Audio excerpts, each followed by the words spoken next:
ਇੱਕ ਵਾਰ ਮਾਤਾ ਸੁੰਦਰੀ ਜੀ ਨੇ ਧੰਨ ਧੰਨ ਸ੍ਰੀ ਗੁਰੂ ਗੋਬਿੰਦ ਸਿੰਘ ਜੀ ਮਹਾਰਾਜ ਅੱਗੇ ਪੁੱਤਰ ਕਾਮਨਾ ਦੀ ਇੱਛਾ ਪ੍ਰਗਟ ਕੀਤੀ ਤਾਂ ਸਤਿਗੁਰੂ ਜੀ ਨੇ ਕਿਹਾ, ਗੁਰੂ ਨਾਨਕ ਦੇਵ ਜੀ ਸਰਬ ਇੱਛਾ ਪੂਰਕ ਹਨ, ਉਹ ਤੁਹਾਡੀ ਇੱਛਾ ਪੂਰੀ ਕਰਨਗੇ।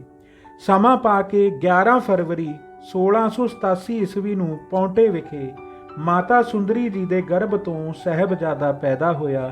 ਘਰ-ਬਾਰ ਵਿੱਚ ਬਹੁਤ ਖੁਸ਼ੀਆਂ ਮਨਾਈਆਂ ਗਈਆਂ। ਮਾਤਾ ਗੁਜਰੀ ਜੀ ਨੂੰ ਪੋਤਰੇ ਦੇ ਜਨਮ ਦੀਆਂ ਖੁਸ਼ੀਆਂ ਅਤੇ ਵਧਾਈਆਂ ਮਿਲੀਆਂ। ਮਾਤਾ ਜੀ ਨੇ ਸਭ ਨੂੰ ਜੋ ਘਰ ਵਧਾਈ ਦੇਣ ਆਵੇ ਯਥਾਯੋਗ ਧਨ, ਕੱਪੜਾ, ਫਲ, ਮੇਵਾ, ਮਿੱਠਾ ਮਿਸ਼ਠਾਨ ਆਦਿਕ ਬਹੁਤ ਵੰਡ ਕੇ ਖੁਸ਼ੀਆਂ ਕੀਤੀਆਂ।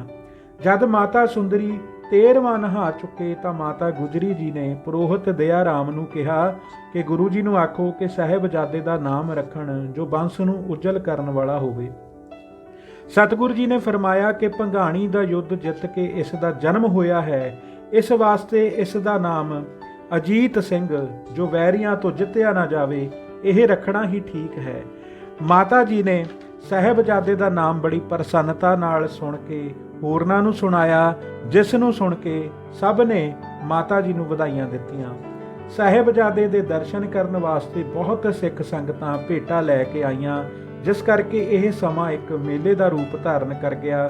ਕੱਪੜਿਆਂ, ਨਕਦੀ ਅਤੇ ਹੋਰ ਪਦਾਰਥਾਂ ਦੇ ਢੇਰ ਲੱਗ ਗਏ। ਮੇਵੜੇ ਖੜੇ ਅਰਦਾਸੇ ਕਰਦੇ ਅਤੇ ਸਤਿਗੁਰੂ ਜੀ ਕਿਰਪਾ ਦ੍ਰਿਸ਼ਟੀ ਨਾਲ ਨਿਹਾਲ ਕਰਕੇ ਸੰਗਤਾਂ ਨੂੰ ਖੁਸ਼ੀਆਂ ਬਖਸ਼ਦੇ।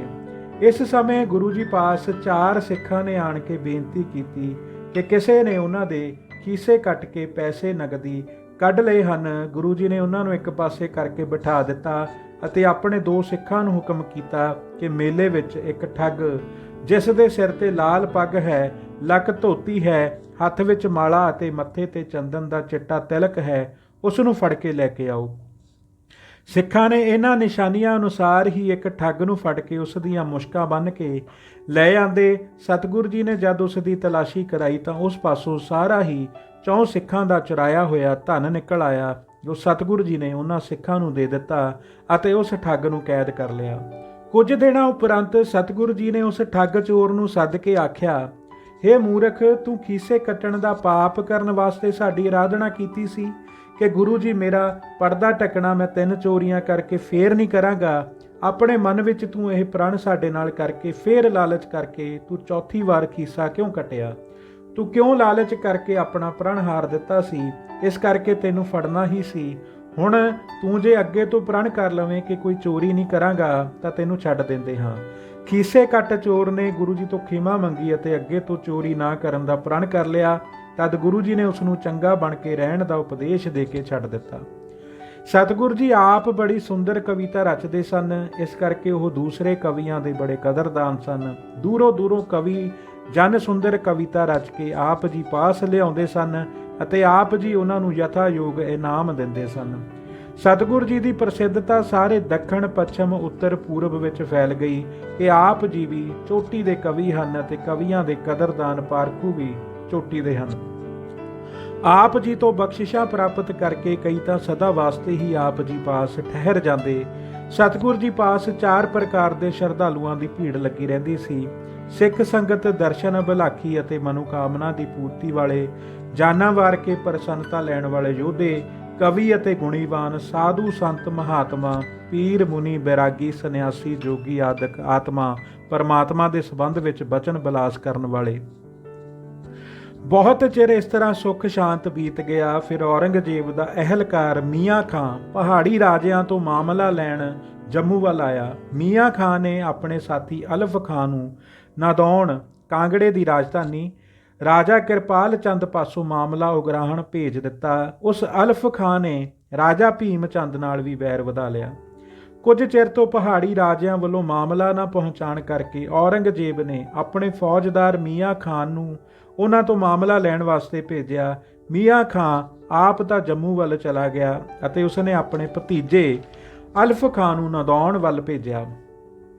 ਅਲਫ ਖਾਂ ਨੇ ਆਪਣਾ ਇੱਕ ਦੂਤ ਪਹਿਲਾਂ ਰਾਜ ਕਿਰਪਾਲ ਚੰਦ ਕਟੋਚੀਏ ਪਾਸ ਨਾਦੌਣ ਭੇਜ ਕੇ ਉਸ ਨੂੰ ਆਖਿਆ ਕਿ ਤੇਰੇ ਵੱਲ ਜਿਤਨਾ ਬਾਦਸ਼ਾਹੀ ਕਰ ਨਿਕਲਦਾ ਹੈ ਉਹ ਛੇਤੀ ਦੇ ਦੇ, ਨਹੀਂ ਤਾਂ ਜੰਗ ਵਾਸਤੇ ਤਿਆਰ ਹੋ ਜਾ। ਇਹ ਸੁਨੇਹਾ ਸੁਣ ਕੇ ਕਿਰਪਾਲ ਚੰਦ ਕੁਝ ਧਨ ਲੈ ਕੇ ਅਧੀਨਗੀ ਨਾਲ ਅਲਫ ਖਾਂ ਨੂੰ ਜਾ ਮਿਲਿਆ ਅਤੇ ਚਲਾਕੀ ਨਾਲ ਬੇਨਤੀ ਕੀਤੀ ਕਿ ਸਾਡੇ 22 ਧਾਰ ਰਾਜਿਆਂ ਵਿੱਚੋਂ ਭੀਮ ਚੰਦ ਕਹਿਲੂ ਰਪਤੀ ਸਭ ਤੋਂ ਵੱਡਾ ਹੈ। ਤੁਸੀਂ ਪਹਿਲਾਂ ਉਸ ਤੋਂ ਮਾਮਲਾ ਲੈ ਲਵੋ, ਉਪਰੰਤ ਦੂਜੇ ਰਾਜੇ ਆਪ ਹੀ ਸਾਰੇ ਦੇ ਦੇਣਗੇ, ਕਿਉਂਕਿ ਜਦ ਤੱਕ ਭੀਮ ਚੰਦ ਆਪਣਾ ਮਾਮਲਾ ਨਹੀਂ ਦੇਵੇਗਾ ਦੂਸਰੇ ਵੀ ਟਾਲ ਦੇਣਗੇ। ਜੇ ਕਹਿਲੂਰੀਆ ਰਾਜਾ ਤੁਹਾਡੇ ਨਾਲ ਯੁੱਧ ਕਰੇਗਾ ਤਾਂ ਅਸੀਂ ਤੁਹਾਡੀ ਮਦਦ ਕਰਾਂਗੇ। ਜਦ ਕਿਰਪਾਲ ਚੰਦ ਦੀ ਇਹ ਗੱਲ ਅਲਫ ਖਾਂ ਨੇ ਮੰਨ ਲਈ ਤਾਂ ਉਹ ਇਸ ਨੂੰ ਸੈਨਾ ਸਹਿਤ ਆਪਣੀ ਰਾਜਧਾਨੀ ਨਦੌਣ ਵਿੱਚ ਲੈ ਆਇਆ। ਨਦੌਣ ਵਿੱਚ ਡੇਰਾ ਕਰਕੇ ਅਲਫ ਖਾਂ ਨੇ ਭੀਮ ਚੰਦ ਨੂੰ ਸੁਨੇਹਾ ਭੇਜ ਦਿੱਤਾ ਕਿ ਸਰਕਾਰੀ ਮਾਮਲਾ ਜੋ ਤੇਰੇ ਵੱਲ ਬਾਕੀ ਰਹਿੰਦਾ ਹੈ ਛੇਤੀ ਲੈ ਕੇ ਮੇਰੇ ਪਾਸ ਹਾਜ਼ਰ ਹੋ, ਨਹੀਂ ਤਾਂ ਮੈਂ ਤੇਰੇ ਪਾਸੋਂ ਫੌਜ ਦੇ ਜ਼ੋਰ ਨਾਲ ਵਸੂਲ ਕਰਾਂਗਾ। ਅਲਫ ਖਾਂ ਦੇ ਦੂਤ ਪਾਸੋਂ ਭੀਮ ਚੰਦ ਨੂੰ ਵੀ ਪਤਾ ਲੱਗ ਗਿਆ ਕਿ ਰਾਜਾ ਕਿਰਪਾਲ ਚੰਦ ਆਪਣੇ ਮਤਲਬ ਵਾਸਤੇ ਅਲਫ ਖਾਂ ਨਾਲ ਮਿਲ ਗਿਆ ਹੈ। ਤਾਂ ਫਿਰ ਭੀਮ ਚੰਦ ਨੇ ਆਪਣੀ ਪੱਖਵਾਦੀ ਦੂਜੇ ਰਾਜਿਆਂ ਨੂੰ ਆਪਣੇ ਪਾਸ ਸੱਦ ਕੇ ਸਲਾਹ ਕੀਤੀ ਕਿ ਅਲਫ ਖਾਂ ਨੂੰ ਅਸਾਂ ਕੋਈ ਮਾਮਲਾ ਨਹੀਂ ਦੇਣਾ, ਜੇ ਯੁੱਧ ਕਰਨਾ ਪਵੇ ਤਾਂ ਜ਼ਰੂਰ ਕਰਾਂਗੇ। ਭੀਮ ਚੰਦ ਦੀ ਇਸ ਵਿਚਾਰ ਦਾ ਉਸ ਦੇ ਵਜ਼ੀਰ ਨੇ ਉੱਤਰ ਦਿੱਤਾ ਕਿ ਜੇ ਤੁਸੀਂ ਅਲਫ ਖਾਂ ਨਾਲ ਜੰਗ ਕਰਨਾ ਚਾਹੁੰਦੇ ਹੋ ਤਾਂ ਗੁਰੂ ਜੀ ਨੂੰ ਆਪਣੀ ਸਹਾਇਤਾ ਵਾਸਤੇ ਬੇਨਤੀ ਕਰੋ। ਵਜ਼ੀਰ ਦੀ ਇਹ ਗੱਲ ਸੁਣ ਕੇ ਭੀਮ ਚੰਦ ਨੇ ਤੁਰੰਤ ਹੀ ਗੁਰੂ ਜੀ ਪਾਸ ਆਪਣਾ ਇੱਕ ਮੰਤਰੀ ਭੇਜ ਕੇ ਬੇਨਤੀ ਕੀਤੀ ਕਿ ਕਿਰਪਾਲ ਚੰਦ ਨਾਲ ਮਿਲ ਕੇ ਅਲਫ ਖਾਂ ਨੇ ਬਹੁਤ ਲਸ਼ਕਰ ਇਕੱਠਾ ਕਰ ਲਿਆ ਹੈ ਅਤੇ ਰਾਜਾ ਭੀਮ ਨੂੰ ਆਖ ਭੇਜਿਆ ਹੈ ਕਿ ਜਾਂ ਉਸ ਨੂੰ ਆਪਣਾ ਕਈ ਸਾਲਾਂ ਦਾ ਬਾਕੀ ਰਹਿੰਦਾ ਮਾਮਲਾ ਦੇਵੇ, ਨਹੀਂ ਤਾਂ ਜੰਗ ਵਾਸਤੇ ਤਿਆਰ ਹੋ ਜਾਵੇ। ਇੱਕ ਵੱਡੀ ਅਨੀਤੀ ਦੀ ਗੱਲ ਸੁਣ ਕੇ ਭੀਮ ਚੰਦ ਨੇ ਮੈਨੂੰ ਤੁਹਾਡੇ ਪਾਸ ਬੇਨਤੀ ਕਰਕੇ ਭੇਜਿਆ ਹੈ। ਉਸਨੇ ਤੁਹਾਡੇ ਭਰੋਸੇ ਉੱਤੇ ਹੀ ਅਲਫ ਖਾਂ ਨਾਲ ਲੜਨਾ ਚਾਹਿਆ ਹੈ, ਤੁਸੀਂ ਕਿਰਪਾ ਕਰਕੇ ਸਾਡੀ ਸਹਾਇਤਾ ਕਰੋ। ਮੰਤਰੀ ਪਾਸੋਂ ਭੀਮ ਚੰਦ ਦਾ ਇਹ ਸੁਨੇਹਾ ਸੁਣ ਕੇ ਸਤਿਗੁਰੂ ਜੀ ਨੇ ਵਿਚਾਰਿਆ ਕਿ ਇਹ ਗੱਲ ਸਾਰੇ ਪ੍ਰਸਿੱਧ ਹੋ ਗਈ ਹੈ ਕਿ ਭੀਮ ਚੰਦ ਤੇ ਸਾਡਾ ਮੇਲ ਹੈ। ਜੇ ਰਾਜਾ ਭੀਮ ਚੰਦ ਹਾਰ ਗਿਆ ਤਾਂ ਇਹ ਗੱਲ ਠੀਕ ਨਹੀਂ ਹੋਵੇਗੀ, ਫਿਰ ਸਾਨੂੰ ਲੋਕ ਵੇਲੇ ਸਿਰ ਆਪਣੇ ਸਾਥੀ ਦੀ ਸਹਾਇਤਾ ਨਾ ਕਰਨ ਦਾ ਦੋਸ਼ ਦੇਣਗੇ। ਇਸ ਕਰਕੇ ਰਾਜਾ ਭੀਮ ਚੰਦ ਦੀ ਜਿੱਤ ਕਰਾਉਣ ਵਾਸਤੇ ਸਾਨੂੰ ਉਸ ਦੀ ਸਹਾਇਤਾ ਕਰਨੀ ਚਾਹੀਦੀ ਹੈ। ਇਹ ਵਿਚਾਰ ਕਰਕੇ ਗੁਰੂ ਜੀ ਨੇ ਰਾਜੇ ਦੇ ਵਕੀਲ ਨੂੰ ਆਖਿਆ ਕਿ ਰਾਜੇ ਨੂੰ ਸਾਡੇ ਵੱਲੋਂ ਦੱਸ ਦੇਣਾ ਕਿ ਅਸੀਂ ਕੱਲ ਸਵੇਰੇ ਤਿਆਰ ਹੋ ਕੇ ਉਸ ਪਾਸ ਪਹੁੰਚ ਜਾਵਾਂਗੇ, ਰਾਜਾ ਕੋਈ ਚਿੰਤਾ ਨਾ ਕਰੇ। ਜਦ ਵਕੀਲ ਨੇ ਰਾਜੇ ਭੀਮ ਚੰਦ ਨੂੰ ਗੁਰੂ ਜੀ ਵੱਲੋਂ ਇਹ ਸੁਨੇਹਾ ਜਾ ਕੇ ਦਿੱਤਾ ਤਾਂ ਉਹ ਬੜਾ ਪ੍ਰਸੰਨ ਹੋਇਆ ਅਤੇ ਉਸਨੇ ਸੈਨਾ ਤਿਆਰ ਕਰਕੇ ਜੰਗ ਦਾ ਬਿਗਲ ਵਜਾ ਦਿੱਤਾ।